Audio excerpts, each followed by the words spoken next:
오늘은 이 요한계시록 3장의 말씀을 가지고 우리가 함께 살았다 하는 이름은 가졌으나라는 제목으로 말씀의 은혜를 함께 나누고자 합니다.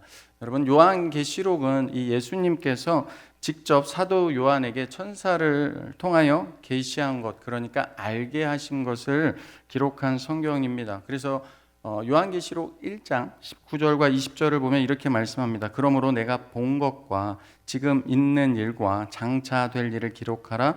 내가 본 것은 내 오른손에 7별의 비밀과 또 7금 촛대라. 7별은 7교회의 사자요 7촛대는 7교회니라 라고 이 말씀으로 시작을 합니다. 그러면서 요한계시록 2장과 3장에서 우리가 잘 아는 이 7교회에 대해서 이야기를 하는데, 7교회를 보시면 항상 그 시작이 어떻게 시작되냐면 바로 교회의 머리 되시고 교회의 주인 되시는 이 예수 그리스도에 대하여 소개함으로 이 말씀을 시작합니다. 오늘 우리가 살펴본 사대교회도 어떻게 그래서 말씀을 시작하냐면, 하나님의 7영과 7별을 가지신 이가 이르시되라는 말씀으로 사대교회에 편지하노라 남용하면서 이 말씀이 시작됩니다. 그러니까 7영은 성령을 가리키는 것입니다. 그리고 7별은 사역자들, 교회의 사역자들을 가리킵니다. 이것이 7교회의 특징 중 하나인데, 그 외에도요, 이 7교회를 보시면 공통적인 특징이 여러 가지가 있는데, 그 중에 또 하나가 뭐냐면 예수님을 소개한 다음에 내가 내 행위를 아노라라고 이런 말씀으로 시작합니다. 사랑하는 성도 여러분, 하나님은 우리의 모든 것을 아시는 하나님이신 줄 믿습니다. 그러면서 뭘 또 말하냐면 이기는 자에 대한 약속, 그 약속을 하십니다. 그러고 나서 마지막에는 후렴구처럼 반복되는 그 고백을 하는데, 그 고백이 뭐냐면 귀 있는 자는 성령이 교회들에게 하시는 말씀을 들을지어다라고 이렇게 말씀합니다. 그러니까 지금 7교회 보내는 편지는요, 각 교회 7교회에 주신 편지처럼 보여도 실상은 무엇입니까? 이 만대의 그 모든 교회, 모든 시대, 이 모든 영적으로 들을 귀 있는 성도들에게 하시는 하나님의 말씀이라는 것입니다. 다시 말해, 이 7교회, 에베소부터 시작하여 오늘 살펴본 사대교회, 빌라델비아 교회, 라우디게아 교회에 대한 말씀은 오늘을 사는 성도인 우리의 삶을 비추어 볼 수 있는 그 특징들이 7교회 안에 다 담겨져 있다라는 것입니다. 그러기에 7교회에 대한 말씀은 어찌 보면 너무나도 이 귀한 말씀인 것입니다. 그중 특별히 요한계시록 3장 1절부터 23절까지는 이 사대교회와 이 빌라델비아 교회를 향한 이 주님의 말씀입니다. 두 교회를 아주 극단적으로 나뉘는데요, 이 사대교회는요, 주님의 칭찬이 없습니다. 그러니까 책망만 받습니다. 그에 반해서 반대로 빌라델비아 교회는 이 칭찬만 받는 교회입니다. 책망이 없습니다. 저는 그래서 이 두 교회를 오늘과 다음 시간에 걸쳐서 한번 살펴보고자 합니다. 오늘은 먼저 사대교회입니다. 앞에서도 말씀드렸지만 이 사대교회는 칭찬이 없습니다. 그저 예수님한테 책망만 받은 교회입니다. 왜 칭찬을 받지 못하는 것일까요? 1절부터 6절까지 보시면 그 핵심이 나오는데, 그 핵심은 이것입니다. 오늘 제목처럼 살았다 하는 이름은 가졌으나 무엇입니까? 죽은 자로다. 실상은 죽은 자인 겁니다. 죽은 교회이고 죽은 인생이라는 것입니다. 그러니까 표면적으로 보면요, 아무 문제 없어 보이는데 실제로는 무엇입니까? 그 내면이 죽었다라는 것입니다. 그렇다면 주님이 보실 때 이 죽었다라는, 죽은 자라고 하시는 그 기준이 무엇일까요? 2절을 보시면 이렇게 말씀합니다. 너는 일깨어 그 남은 바 죽게 된 것을 굳건하게 하라. 내 하나님 앞에 내 행위에 온전한 것을 찾지 못하였노라 라고 말씀합니다. 그러니까 무엇입니까? 그 행위에, 하나님 앞에서 우리가 신앙생활을 하는데 하나님 앞에서 내 행위에 그 온전한 것을 찾지 못했기 때문에 죽은 자라는 것입니다. 즉 사대교회가 이 많은 행위를 했는데 그 삶이 하나님 앞에서 살아간다는 의식이 없는 것입니다. 여러분, 하나님 앞에 살아간다는 건요, 지금 이런 겁니다. 우리가 예배를 드리고 있고 이 시간을 온다 할지라도 무엇입니까? 모든 만물의 만왕의 왕이 누구십니까? 하나님이십니다. 내 인생의 주인이 누구십니까? 하나님이십니다. 누가 나를 지금 지켜보고 계십니까? 하나님이 지켜보고 계시다는 것. 아무도 모를지라도 누구는 아십니까? 하나님은 아신다는 겁니다. 결국 무엇입니까? 내 삶의 주인은 내가 아니요 하나님이다라는 것을 의식하고 살며, 삶의 기준이 무엇입니까? 그것을 의식하는 것에 넘어서 무엇인가? 이제 기준이 있다는 것입니다. 하나님의 백성이기에요. 세상을 보면 세상에 법이 있지 않습니까? 이 법의 기준이 있지 않습니까? 마찬가지로 새롭게 거듭난 하나님의 백성은 하나님의 백성으로 살아가는 그 기준이 있는데, 그 기준이 바로 오직 성경이라는 것입니다. 오직 성경, 오직 예수가 되어야 하는 것입니다. 그런데 죽었다라는 것은 이 표면적으로 신앙생활을 잘하는 것 같은데, 실제 삶의 기준이 무엇이다라는 것입니까?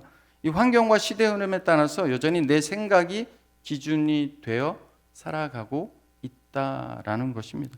그래서 내 행위에 온전한 것을 찾지 못하였노라 할 때, 이 온전하다라는 원어적인 뜻이 충분하다, 이루다라는 뜻입니다. 그러니까 온전한 것을 찾지 못했다라는 것은 내가 행하는 그 행위의 온전함을 이루는 그 자리까지 가지 못했다라는 것입니다.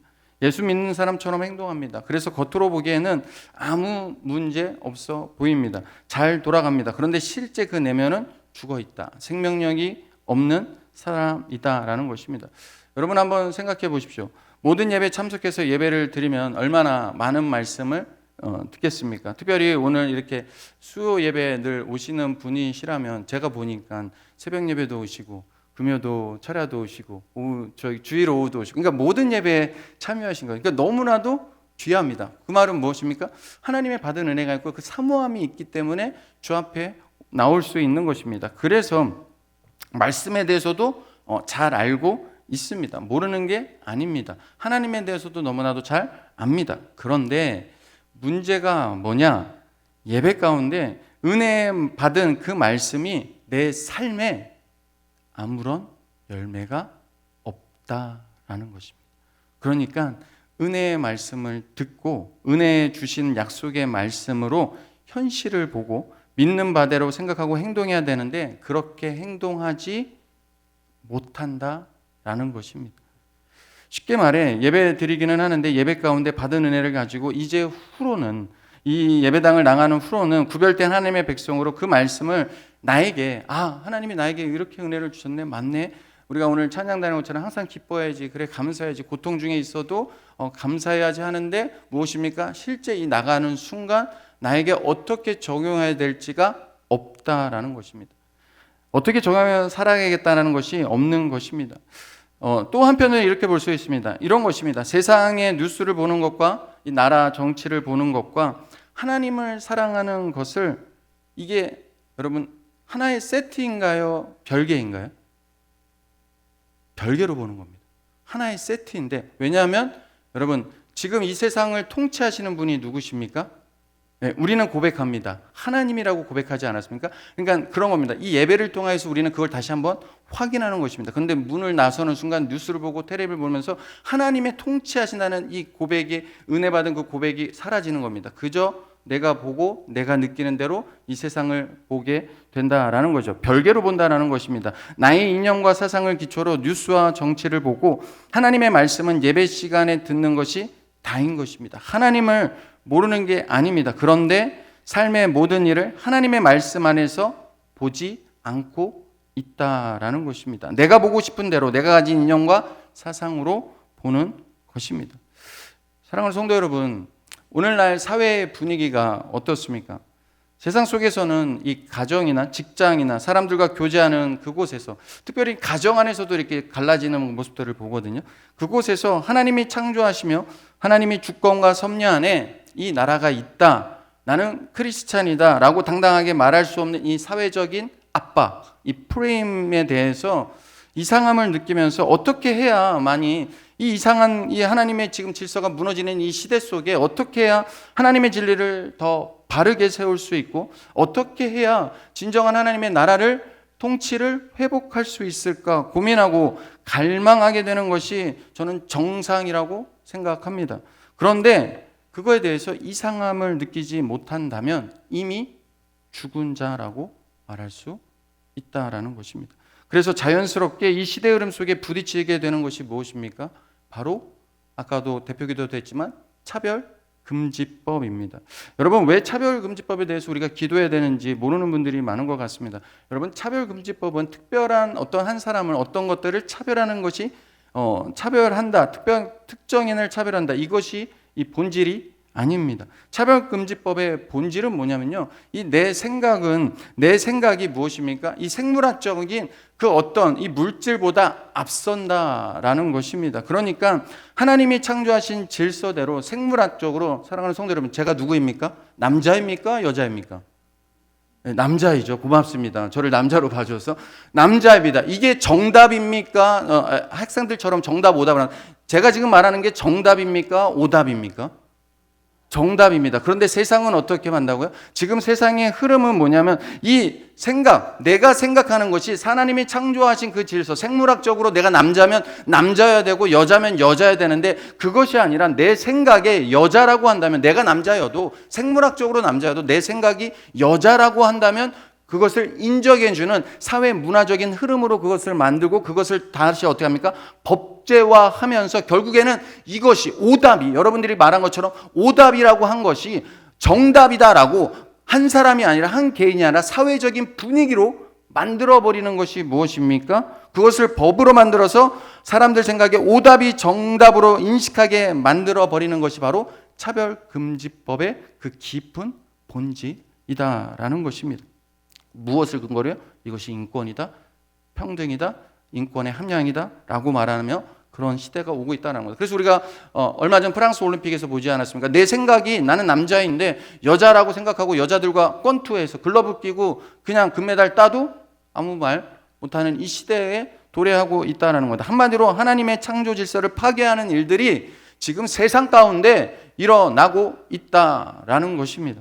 그런데 지금 교회가 차별금지법에 대해 반대하며 늘 우리는 기도를 하는데, 그 법안을 지금 이 땅에서, 이 대한민국에서 계속 올리고 교회를 다닌다고 하는데, 그 차별금지법을 법으로 만들어서 내가 생각하는 대로 모든 게 바뀔 수 있다라고 하는 이 공적인 차원으로 무엇입니까? 문화와 법으로 인정하는 것을 시도하는 그 정당을 아무 문제 없이 우리는 지지하고 있다라는 것입니다. 여러분, 오해하지 마십시오. 저는 어떤 색깔이 아닙니다. 지금 파란색이어도 빨간색이어도, 빨간색이 지금 이걸 통과한다면 저는 반대할 것입니다. 그러니까 크리스찬은 뭐에 입각하는 겁니까? 하나님의 나라가 이 땅에 세워지도록 우리를 구원하셨고, 복음 전파도 왜 하는 겁니까? 하나님의 나라가 이 땅의 진정한 왕은 만왕의 왕 하나님이시다. 우리는 하나님의 주권 안에 있다. 우리의 주권은 내가 아니다, 인간이 아니다, 하나님이다. 우리는 피조물이다 라는 그 질서를, 창조 질서를 분명하게 선포해야 되는데, 그런 인식 없이 성경이라는 절대 진리 안에서 우리가 세상을 봐야 되는데, 그렇게 보지 못하고 우리가 예배 시간에 하나님을 찬양하고 예배는 하는데 말씀이 절대 우리의 삶의 기준이 되지 못하고, 이 밖을 나가는 건 뉴스를 보고 정치를 보는 순간 내 이념과 사상으로 별개로 하나님의 정말 창조 질서가 뭐고, 말씀대로 사는 게 무엇이고, 말씀 안에서 살아가는 게 하나님의 나라를 이 땅에 이루어진다라는 게 무엇인지 분명한 예스고 무엇이 정답이고 오답인지를 깨닫고 해야 되는데, 이것도 저것도 아닌 회색 지대에 놓여 있는 그 모습들이 너무나도 많다는 겁니다. 사랑하는 성도 여러분, 크리스찬은요 회색 지대가 없습니다. 기도할 때도요 하나님이 다 하십니다. 맞습니다. 하나님이 다 이루십니다. 그러나 분명한 시대를 분별할 수 있는 분별력을 누구에게 주셨습니까? 하나님이 우리에게 주신 줄 믿습니다. 그래서 로마서 12장 1, 2절에서 뭐라고 말씀하니까, 그러므로 사랑하는 형제들아, 내가 하나님의 모든 자비하심으로 너희를 권하노니 너희 몸을 하나님이 기뻐하시는 거룩한 산 제물로 드리라. 무엇입니까? 죽으라는 것입니다. 이것이 너희가 드릴 영적 예배라. 그러니까 하나님 앞에 우리가 드리는 예배는 무엇입니까? 여러분이 가지고 있는 사상, 여러분이 가지고 있는 이념이 어떻든 무엇입니까? 하나님의 말씀 안에서 그것이 내가 지금 옳은지 아닌지를 판단하고 하나님의 조명, 말씀의 조명을 받으면서 생명을 얻고 예수 그리스도의 생명으로서 바라봐야 되는데, 내가 가지고 있는 생각이 더 크게 되면 어찌합니까? 나와 생각이 다른 말을 하는 저 같은 사람을 어찌합니까? 왜 그렇게 말하냐고 막 이렇게 하는 시대 속에서, 이것이 더 이상하는, 칼빈도 시대 속에서 개혁할 때 무엇인가 시대상을 바라봐야 됩니다. 여러분, 하나님의 백성을 하나님이 구원해 주는데 사회가 어떻게 돌아가는지 상관없이 교회에서는 그저 말씀 가지고 말씀이 교회와 하나가 될 수 사회생활을 조명 못합니까? 아니라는 것이죠. 그래서 2절에서 주님이 말씀하는 겁니다. 이 사대 교회가 그런 모습인 것 같아서 말씀하는 겁니다. 너는 일깨어 그 남은 바 죽게 된 것을 굳건하게 하라. 한마디로 영적인 잠에서 아직 살아있다. 깨어나라. 일어나라는 것입니다. 왜냐하면 말씀을 많이 듣고 아는데 행위에 온전한 것을 찾지 못할 정도로 삶으로 연결이 안 되기 때문입니다. 사랑하는 성도 여러분, 오해하지 말아야 될 것이요. 우리가 요한계시록 이 7교회를 살펴보고 있지 않습니까? 여러분, 이 7교회는 이미 구원받은 교회입니다. 그러니까 이미 구원받은 것입니다. 이따가 제가 말씀드리겠지만 이미 구원받은 교회입니다. 그렇기 때문에 모두 있는 겁니까?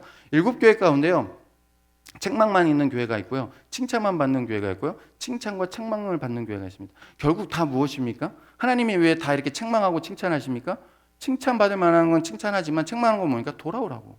하나님의 자녀에게, 하나님의 자녀에게 회초리도 들고 징계도 내리신 겁니다. 말씀의 진리 안에서 분별하라고, 제대로 살라고 책망하고 있다라는 것입니다. 그러니까 지금 이 일깨어 굳건하게 하라, 나무바 된 것을 굳건하게 하는 것은 말씀에 우리가 은혜를 받습니다. 이 예배 자리에 나왔다는 건요, 나를 내려놓는 겁니다. 하나님의 말씀 앞에 나를 다시금 조명하는 겁니다. 그래서 은혜를 받았다면, 예수 그리스도를 믿음으로 말미암아 우리가 구원을 얻었다면 이제 무엇입니까? 삶으로 연결되어 말씀을 믿는 바대로 세상을 볼 수 있고 살아내는, 성령이 우리를 진리로 인도하는 대로 내가 어디에 있든지 어느 위치에 있든지 무엇을 하든지 삶에서 내가 원하는 것이 아닌 이제는 무엇입니까? 하나님의 사람답게, 하나님의 사명자로서 하나님이 원하시는, 하나님이 말씀하시고 주님이 원하시는 그 삶을 선택하며 믿는 대로 실천하는 그 행위가 온전한 자리까지 옮겨져야 한다라는 것입니다. 그런데 사대교회는 그렇게 하지 못하고 있다라는 것입니다. 그래서 3절에서 사대교회를 향하여 예수님께서 무엇을 말합니까? 이미 말씀드렸지만 이미 구원 받았다 그러지 않았습니까? 그래서 이렇게 3절에서 말합니다. 내가 어떻게 받았는지, 어떻게 들었는지 생각하고 지켜 회개하라라고 말씀하고 있는 겁니다. 여기서 말하는 회개의 방식이 무엇입니까? 어떻게 받았는지, 어떻게 들었는지 생각하라는 것입니다. 여기서 어떻게 받았으며 어떻게 들었는지는 우리의 구원을 이야기하는 것입니다. 즉 너가 어떻게 구원받았는지 생각하라는 것입니다. 사랑하는 성도 여러분, 우리 안에, 우리가 구원받기 전에 우리 안에 소망이 있었습니까? 우리 안에 나를 변화시킬 수 있는 능력이 있었습니까? 없었습니다. 예수님도 말씀하셨습니다. 요한복음 15장에서 나는 참 포도나무요 너희는 가지라. 가지가 포도나무에서 떨어져서는 아무것도 할 수 없습니다. 그러니까 우리는 우리 스스로 아무것도 할 수 없는 무익한 자였습니다. 그래서 우리가 신앙생활을 하면서 나는 왜 이렇게 연약하지? 능력이 없지? 라고 생각한다면 그것이 바로 예수 그리스도를 믿는 자의 당연하고 지극한 정상적인 생각이다라는 것이죠. 그런데 세상은 뭐라고 말합니까?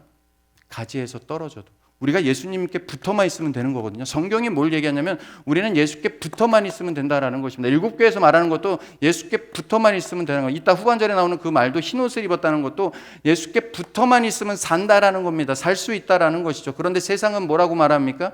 예수 그 가지가 떨어져도, 참나무에 포도나무에 떨어져도 무엇입니까? 떨어져도 넌 할 수 있어. 누구도 의지하지 마. 네 인생은 네 거야. 네가 정답이야. 너가 하고 싶은 대로 해. 라고 말하고 있다는 것입니다. 그런데 반대로 기독교는 무엇입니까?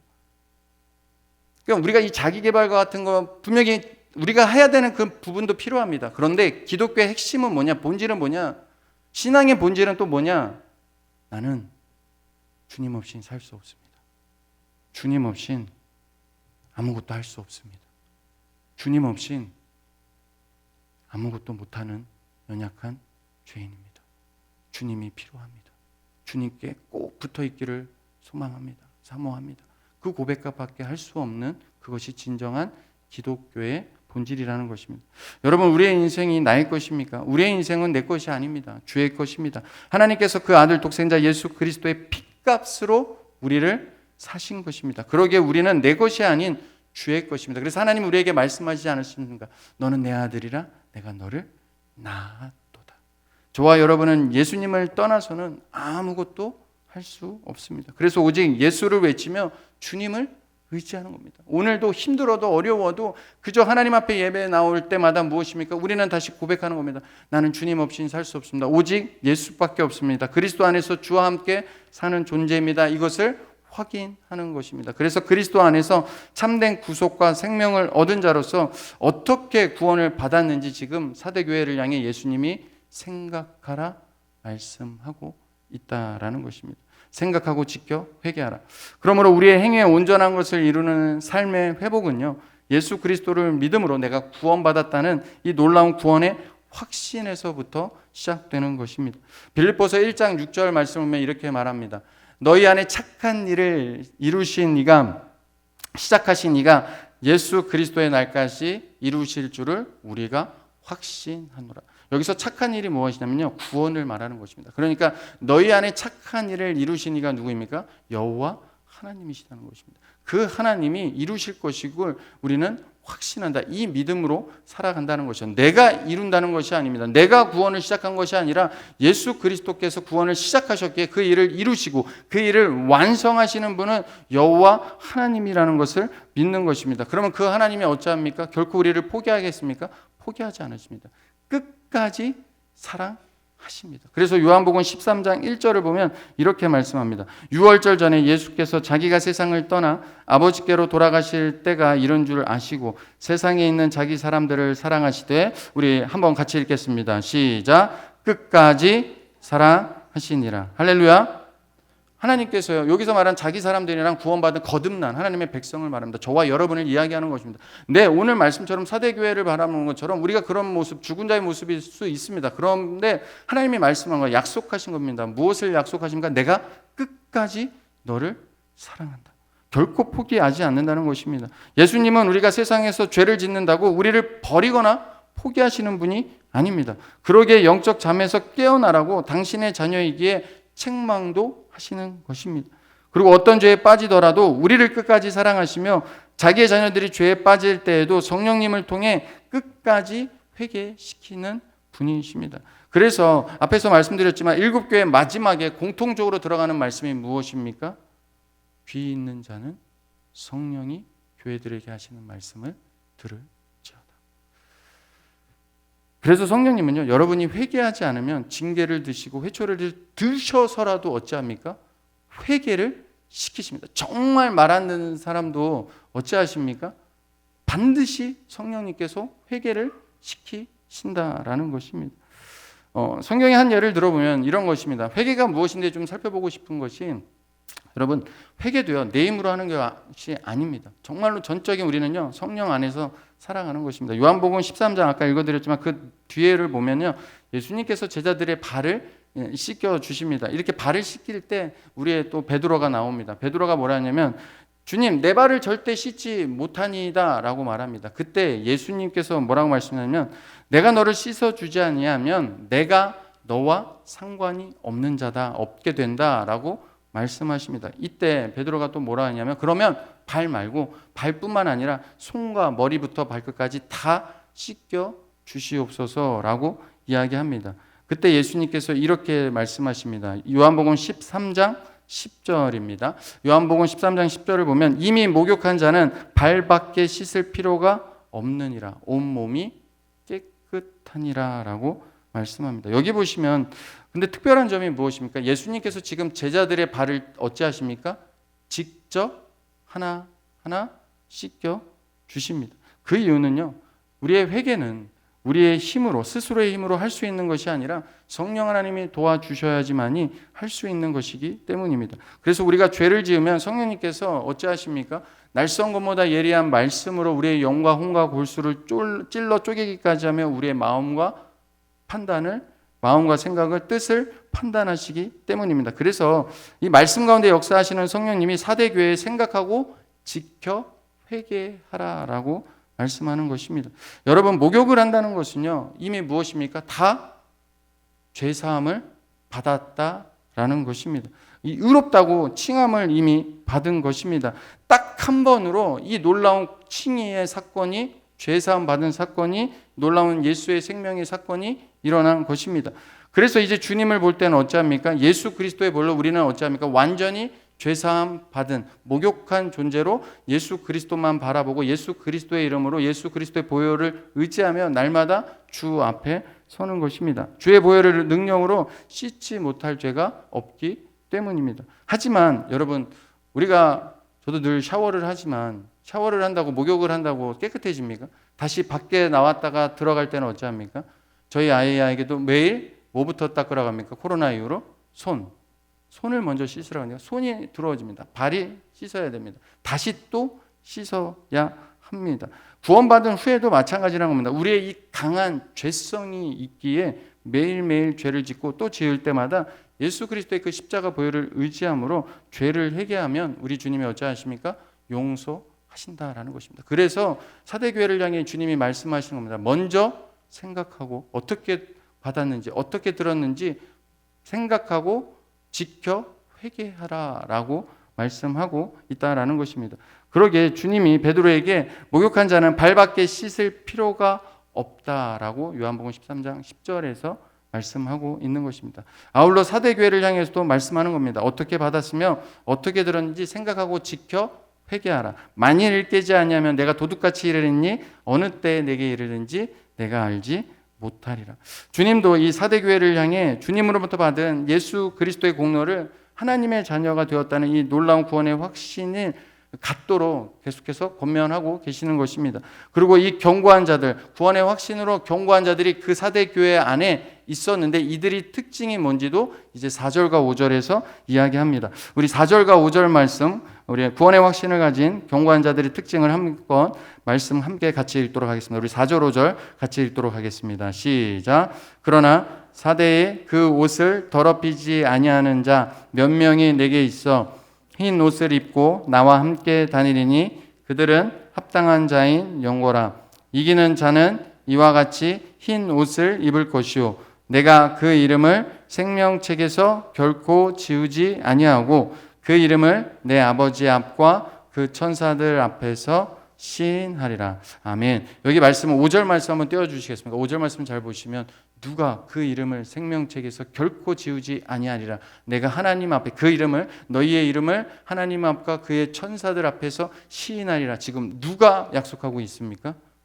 내가 예수 그리스도께서 약속하고 계시다라는 것입니다. 즉 자기 사람들을 끝까지 사랑하겠다 약속하신 그 예수님께서 그 십자가의 공로로 여러분 끝까지 내가 결코 그 이름을 생명책에 지우지 아니하리라. 하나님 아빠 천사들 앞에서 너희 이름을 내가 시인하리라. 우리의 공로가 아닌 무엇입니까? 예수 십자가의 공로로 말미암아 예수님께서 그렇게 하겠다 약속하고 있다라는 것입니다. 여러분 이것을 믿을 때 이것을 믿는 것이 바로 구원의 확신인 것입니다. 나의 공로가 아닌 철저히 나는 예수 그리스도의 십자가의 공로로 하나님 앞에 설 수 있는 존재이다. 하나님이 그 이름을 생명책에서 지우지 않는다. 약속하셨다. 그 믿음이 있을 때, 그 확신이 있을 때 우리의 신앙이 흔들리지 않게 된다라는 것입니다. 그리고 그 구원의 확신이 내 안에 분명할 때 무엇입니까? 그 믿음과 확신으로 내게 들려주시는 그 말씀을 붙잡고 그 말씀대로 세상을 바라보고 내게 말씀을 받은 대로 실천에 옮기는 것입니다. 왜냐하면 하나님은 그 약속의 말씀을 반드시 신실하게 이루시는 하나님이시기 때문입니다. 예를 들면 이렇게 얘기해 보겠습니다. 방금 전에 우리 찬양대에서 기뻐하고 감사하라 하나님의 마음을 사모합니다 고백하지 않았습니까? 그런 겁니다. 여러분 고통 중에 마음이 너무 힘들어요. 그러니까 찬양으로 고백했다는 건 무엇입니까? 내가 너무 힘든데 정말 감사할 것이 없는데 하나님의 약속의 말씀을 받는 겁니다. 예배 중에 찬양 중에 받는 겁니다. 그래 하나님 앞에 감사하자. 범사에 감사하라고 했으니 감사하자 하고 입술로 고백하는 겁니다. 하나님 감사합니다. 무조건 무엇입니까? 세상의 모든 권한과 권세가 모든 어려움을 감사로 고백하는 겁니다. 왜요? 하나님의 주권 안에 있기 때문에 내 감사를 바꾸시고 모든 상황을 뭘로 바꾸실 수 있는 분이 누구이기 때문입니까? 하나님이심을 믿기 때문에 감사합니다. 하나님 감사합니다. 그렇게 고백하는 겁니다. 그러면 그 순간 하나님께서 무엇 하십니까? 그 문제를 해결하기 이전에 먼저 약속하신 말씀대로요. 저의 경험도 늘 그랬거든요. 여러분의 생각과 마음을 어찌하십니까? 지켜주신다는 것입니다. 데살로니가 말씀처럼 항상 기뻐하라. 쉬지 말고 기도하라. 범사에 감사하라. 이는 그리스도 예수 안에서 너희를 향한 하나님의 뜻이니라. 그러면서 우리의 마음과 생각을 지켜주시는 주신다라는 것이죠. 빌립보 4장 6절 7절 말씀, 아무것도 염려하지 말고 모든 일에 기도와 간구로 너희 구할 것을 감사함으로 하나님께 아뢰라. 그리하면 모든 지각에 뛰어난 하나님의 평강이 먼저 무엇을 지켜주신다고요?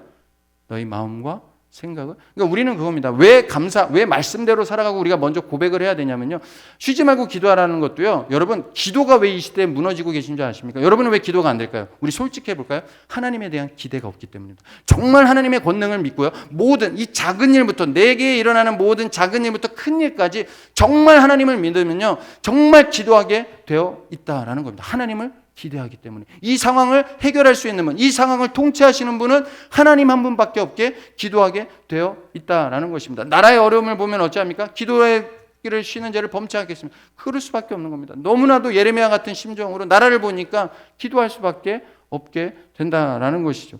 그래서 우리는 기도하는 것입니다. 사랑하는 성도 여러분, 듣는 것, 아는 것에 머무는 신앙이 아니라, 예배와 삶이 분리된 신앙이 아니라 예배와 삶이 하나의 세트가 되어서 말씀을 믿는 바대로 실천하는 자리까지 오늘 말씀은 나아가라, 행하라, 실천해라.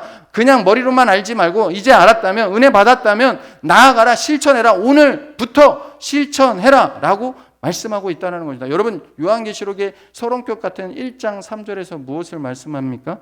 이 예언의 말씀을 읽는 자와 듣는 자, 그리고 그 기록된 것을 읽고 듣는 자뿐만 아니라 무엇입니까? 그 기록된 것을 지키는 자가 복이 있도다 라고 말씀하고 있다라는 거예요. 여러분, 하나님은요, 우리가 많은 것을 아니라 내가 오늘 은혜 받은 말씀, 여러분의 어려움 속에서도 그래, 그냥 약속하신 말씀으로 내가 감사합니다 고백할 때 그 고백대로 그것을 복이 있다, 그 지키는 자리, 내게 받은 말씀대로 순종하는 그 자리에 복을 주신다라는 것입니다. 사랑하는 성도 여러분, 성경은 우리에게 무엇을 요구합니까? 약속하신 말씀을 통해 하나님이 앞으로 행하실 것을 믿음으로 현재를 보게 하신다는 것입니다. 여러분, 기독교의 사고는요, 세상에 믿지 않은 사람과 다릅니다. 여러분, 세상은 어찌합니까? 현재를 보고 과거, 현재, 미래가 있지 않습니까? 현재를 보고, 과거를 보고 현재를 준비하고, 현재를 보고 무엇을 예측합니까? 미래를 예측합니다. 그런데 기독교적인 사고는요, 미래를 미리 땡겨오는 겁니다. 하나님께 약속의 말씀을 받고 바라는 것들이 실상이 됨을 믿는 믿음으로 사는 것입니다. 그래서 히브리서 11장 1절처럼 믿음은 바라는 것들의 실상이요, 믿음에 바라는 것, 하나님께 받은 바대로 우리가 믿음으로 바라보면 그것이 실상이 된다라는 것입니다. 이것이 바로 구별된 삶이라는 것입니다. 그래서 정말 하나님에 대한 기대가 있는 사람은, 하나님으로 받은 게 있는 사람은 기도하는 것입니다. 하나님 앞에 기도하지만 안 되기 때문에 기도하는 것입니다. 우리가 잘 아는 예레미야, 지난주에 금요일날 선교사님 오셔서 말씀하지 않으셨습니까? 예레미야 33장 2절 3절 말씀, 이를 행하시는 여호와, 그것을 만들고 성취하시는 여호와, 그 여호와, 그 이름이 여호와라는 이름하는 이가 이와 같이 이르시되 너는 내게 부르짖으라. 부르짖으면 우리 하나님 뭘 약속하셨습니까? 내가 내게 응답하겠고 내가 알지 못하는 크고 은밀한 일을 이루시리라. 할렐루야. 여러분이 하나님 앞에 기도할 때요, 정말 믿음으로 기도할 때, 이 약속의 말씀으로 여러분의 어려움 가운데 있을 때 기도하십시오. 기도하면 반드시 하나님이 응답하시고 우리가 알지 못하는, 우리가 생각하지 못한 보다 더 크고 놀라운 일을 이루시는 여호와 하나님이심을 믿으시기 바랍니다. 여러분, 모든 만물이 주의 손에 있습니다. 이것을 믿기에 믿는 바대로 행하는 것입니다. 하나님은 알파와 오메가이며 이제도 있고 전에도 있었고 장차 올 자요 전능하신 하나님이 지금의 고통, 삶의 모든 일, 모든 것을 주관하고 계십니다. 그러기에 모든 것이 주의 손에 있다는 이 믿음과 확신으로 하나님 앞에 말씀을 받고 주의 약속의 말씀을 붙들며 지키고 행하며 열매 거두는 생명력 있는 삶을 사시는 저와 여러분의 삶이 되시기를 주 예수 그리스도의 이름으로 축복합니다.